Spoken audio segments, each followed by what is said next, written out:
All right, so Mark is in.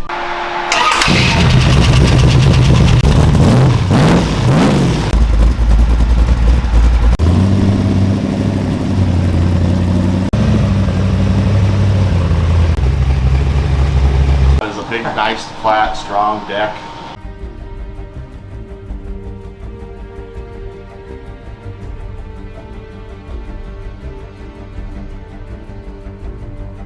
Hey guys, we are back at RPM Productions today, and a lot of progress has happened on the Tumbler. I think I've shown you guys around Marc's shop much. That is a Batman suit. This is where all of the drawing happens at Marc's place. Right now this is Bob's computer. Bob Mono's worked on a ton of movies too with Marc. They both worked at Stan Winston Studios, who make the suits for Iron Man and a bunch of other stuff. And this is Marc's desk. You can tell the madness here. Look at this, look how talented Marc is. This is done in pencil.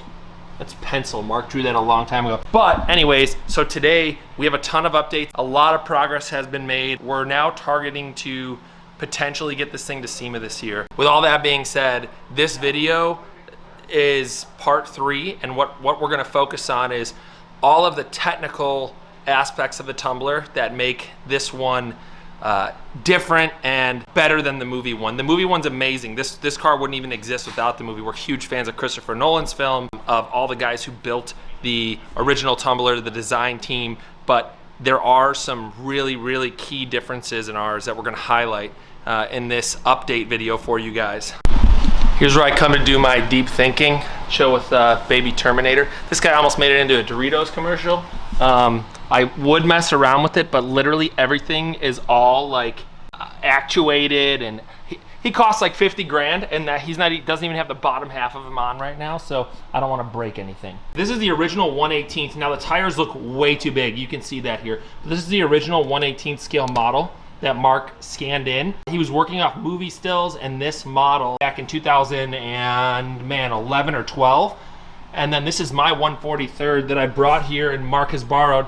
This is the most accurate Tumbler out there on the market. It was made from Maze Models. I bought this when I was 22. It comes from Japan. It's got a fully articulating front suspension, which is super cool. So like each wheel is an independent, boom, look at that. And it has lights and stuff, and all the dimensions are really good. So we compare this one to this one. These tires, they kill me. They're way too big, but we know that obviously. And then there's a huge 1/6 scale that you guys have probably seen at my house before. Marc has one here too. Marc draws a lot of the parts for the Tumbler in SolidWorks. One other thing I can show you guys is originally, if we go into this Tumbler folder, Marc had Lon go to Comic-Con, and they had the original Tumbler. These are photos that you can only get if you're on Marc's computer, because they were taken on his camera back at Comic-Con in 2012. Looks like July of 2012. So these are some almost 10-year-old photos of the actual Tumbler.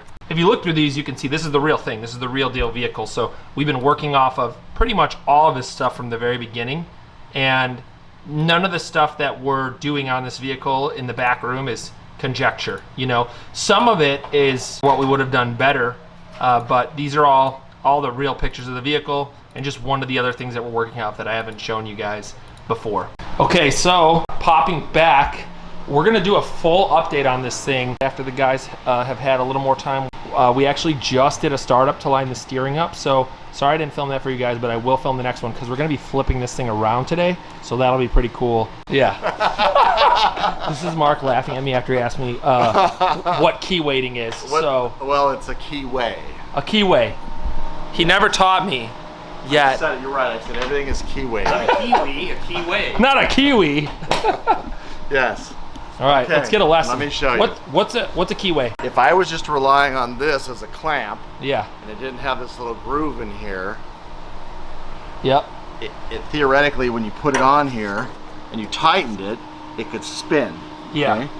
But what if this little 1/4-inch square, which goes in halfway in the part there and halfway in the part here, like this, see? When we put it in, right? And now it's in halfway there, lines up with that for halfway there, right? And now we put it on. Now it really doesn't even rely on the clamp. Yeah.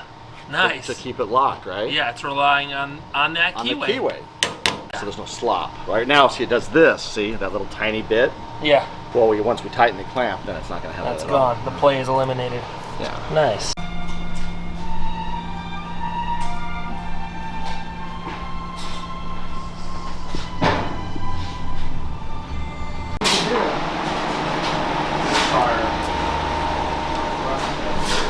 Right now we are dialing in the roof. That's all good. Yes. Oh, I forgot about all that. Yeah. I don't know where those other two spears are. Oh, they're right there. Yeah. Okay. All right. I think this is going to cut like that, so that this can sit down in it. Yeah. And then this guy end up right about here. Right. Yeah, if you could square that up, Alex, that'd be great. And is there a gap like this over there? A little less. Yeah. Okay. Here, a little bit like the model. So these can't be 1 3/8 evenly. Maybe 1 3/8 at the high point and it comes down. This is the most fun angle ever. Yeah, so that is a big, nice, flat, strong deck. All right, so I really want to show you guys for part 3 just what separates our tumbler from the other one. This is still very much like I said, you know, the tumbler. Ours just has improvements. Hey, Bob, would you mind filming while Mark and I kind of walk around this? Sure, not a problem. Thanks so much. Okay, what do we want to talk about? Okay, so there's so much going on with this thing, and you've taught me a lot about it. I just want you to just tell us, you know, let's start with like the front end. What makes our steering so good in this vehicle? It's the same frame thickness, you know, very similar, but why is our steering so much better? Okay. Well, they are picking this steering shaft right here, as you can see, and they're driving it from a moment arm here, which if you steer and you go over a bump, this is moving in and out, causing it to steer, which is a bad thing. So they would hit a bump, this tire would like rattle. Steer. It would be steering as they go over a bump like this. Yeah, and steering wheels jolting around. So by inside the doing it cabin. with a spline slip joint Yeah. inside, now that's where our travel's going. Yeah. So we stay in a straight line. when we So go basically this piece here pushes that shaft in and out, Yes. and that's taking the brunt. No, the steering wheel's not moving Right. at all. up. Yes. Yeah. Which I was amazed when I drove this in your neighborhood, how easy it is to drive, truly. We have power windows. Yes, okay, so this Yes. is a huge thing, and I gotta thank Yeah. Bob too for working on these. We have the same shape window as Yeah. the original tumbler. It's exactly the same shape, Yep. but ours actually Go up and down. work, right? Yes. Motorized on tracks with bearings. Yep. Picking it at 5 points, so it's real smooth and sharp, and it works every time. Real dependable. Yeah. Okay, so Mark, we have here too the real vehicle. If you look closely, they have the grate. They have this area, but there's nothing behind it. So I know something big that you mentioned was you wanted everything to be real. So this is our radiator look here. Functional. Yeah. So and it there's- is. There's a shield of great diamond expanded metal over the radiator right up to the opening for maximum cooling. We plan on doing the same thing with the tranny cooler on this air end. Oh yeah, that square there. Okay, let's talk about the wings. Now I know they're not on right now. We're about to back the car out actually today, so and turn it around so Mark can start working on the rear of the vehicle. But this is our box, you know, same as the real vehicle. The wings sit over it. Our wings. Their wings were also driven, but I just want to talk about, so our wings sit on, you know, some rods here in between these bearings, and then how are they moving? Oil-dyne hydraulic cylinders. Oil-dyne hydraulic cylinders. Like a 1/2-inch bore, 5-inch stroke. And those are 3 cylinders per side. plumbed in to match the brake pressure, essentially. We have an onboard hydraulic pump down Oh yeah. below. Yep. Actuated by a switch on your brake pedal. Okay, cool. So the wings, when you hit the brakes, the wings come up, yeah. and then you use flow control. Yeah, we'll use flow controls to make them return Slowly and slow. gently come back down. But it's functioning, they're good for, I don't even know, millions of cycles. Today we added back here, functioning tail lights, brake lights. So these are, you know, something Mark's been in the film industry forever. Bob, you've been in the film industry forever. Yeah, so something Mark's taught me is when you have a character, you know, like this is angry. If your eyebrows are down, it's angry. If your eyebrows are up, it's sadness. So you're sad or you're angry. So we made the car angry. These are Hummer H1 military brake lights. You know, we've seen some people try to interpret the Tumbler. The real Tumbler didn't have any brake lights. Obviously, this one's going to be street legal. So rather than doing LEDs or something futuristic, this is not a futuristic vehicle. It's grounded in reality. That's what Chris Nolan wanted. So we went with military style H1 brake lights, angled them down to give it the angry appearance. We built these custom brackets today to hold them. Obviously, they'll get blacked out, you know, matte black paint on them or possibly black anodized. But we want it to look pretty angry on the highway when it's in front of you, so I think we achieved that with this one. One huge one, a really good one to talk about is our roof. Movie vehicle did not have a power roof. The real movie vehicle, the real ones that actually drove fast, which were badass vehicles, they had a hatch. So the hatch would go up. You can watch, you know, Jay Leno's video on this on the Tumbler. There's a hatch, and you kind of got to belly up to get into it. So the entry for ours is not going to be like that at all. It's going to be just like the movie magic showed. It's going to articulate forward. Well, not articulate. There's swing arms here. It's going to swing forward and up. How many inches forward are we saying? It goes pretty much not so forward as much as straight up and then arch. Straight up and back. Okay. About 5 inches up. Yep.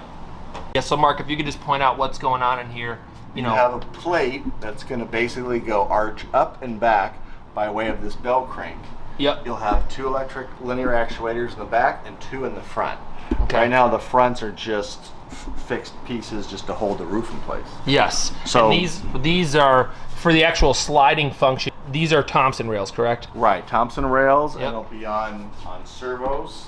That'll have preset stops. Okay. And the windshield will go up on those rails, and the roof will go up on a separate set of rails. Awesome. But yeah, Thompson bearing rails are something we like to use. Yeah, that's pretty. That feature alone is insane. And then we have air conditioning. Air conditioning. Yeah, you can see right there. Is our and this side has a condenser. Yep, condenser. And then the heater box same is thing. already Air's wired channeling in. into that. Yeah, Condenser, heater box. Compressor, and pump and heater box. Yes. It'll be nice and cool inside. Yep. The big one we forgot to talk about is how to get into the Tumbler. So because our roof actually, the windshield tucks up in, it's not on there right now, and the roof goes up and slides back. We have, the real Tumbler has some steps here. Ours are usually on here, but there's like a little step nose here, and this is, you know, solid. You can stand on that right now. And then we're gonna have one pop out down here, and also have a railing raise up from in the cabin, come out, so that when you're stepping up here, you step on the first one, then your foot comes to the second one next, which is easy if you're already on the first one, and then you're grabbing railing, and then you step onto this one.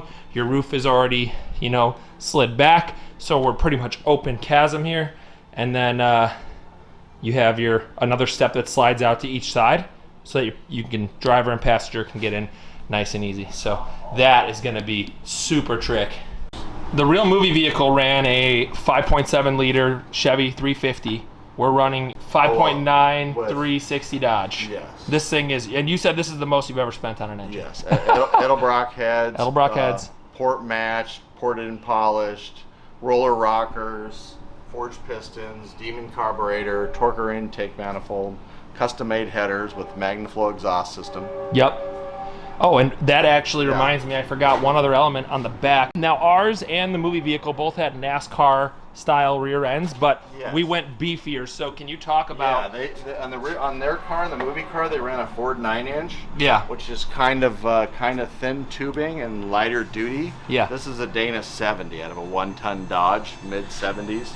Much thicker wall, much beefier rear end, with a gear and ratio of 7-to-1. Whoa. Perfect for 44-inch. Holy 7-to-1. So for instance, Nissan Skyline R34, you might be running 411 gears, a Bronco 451. Yeah. Another thing is our V-Drive, yes, by Mankins. This thing it's amazing. The real car had a V-Drive as well, probably similar beef, but they had straight cut gears. So if you watch any of the videos of the car being driven, it's super, super noisy inside. And ours are helical cut gears, nice and quiet. Which is important. The car's loud, the gears are quiet. And the interior, It will be fully done at some point, obviously. Right now we're getting it show ready. Right now this is our rudimentary, and it still is a better interior. If you look at the movie vehicle stuff, it was just for stunts, you know. I mean, it's not to knock them. That's just what it was built for. So it had kind of a off-road race, kind of like dune buggy interior. Ours, we're gonna have, you know, fully done interior. Here we got Fox coilovers. We got everything on here is premium, top-notch brands, you know, only. That's a lot of, you know, they use Fox shock, these same Fox shocks for the real vehicle too. So sometimes you can't, there's no substitute for some of these things. You got to go with the best. All right, well, we're gonna get this thing started up, and all this stuff together. we're gonna get this thing. Marc's gonna hop in. We're gonna start it up. We're gonna get it backed out and flip it around so that he can start working on the turkey feathers and a bunch of other stuff. But hope you guys enjoyed part 3. Stick around because part 4 is going to be crazy. This thing's going to be running and driving, full metal, and then part 5, it's going to be painted and done. So we are making progress. It's crazy. All right, so Marc is in. We are going to get a startup here. Marc's sitting on an Apple box, so custom seats. All right. Fans on.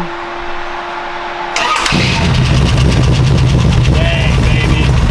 Nothing like it.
Having this thing flipped, now we can work on a bunch of stuff. A lot of heat coming off this just from even driving around a little bit.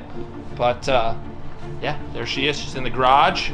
She's ready to go. What Marc's going to be working on next, part 4, you guys will see this, is he's working on the turkey feathers, which are, you know, jet engine oscillating with fire coming out. So he's working on the turkey feathers for the rear boxes and finishing the rear wings. They're all pretty much done, but yeah, see you guys soon.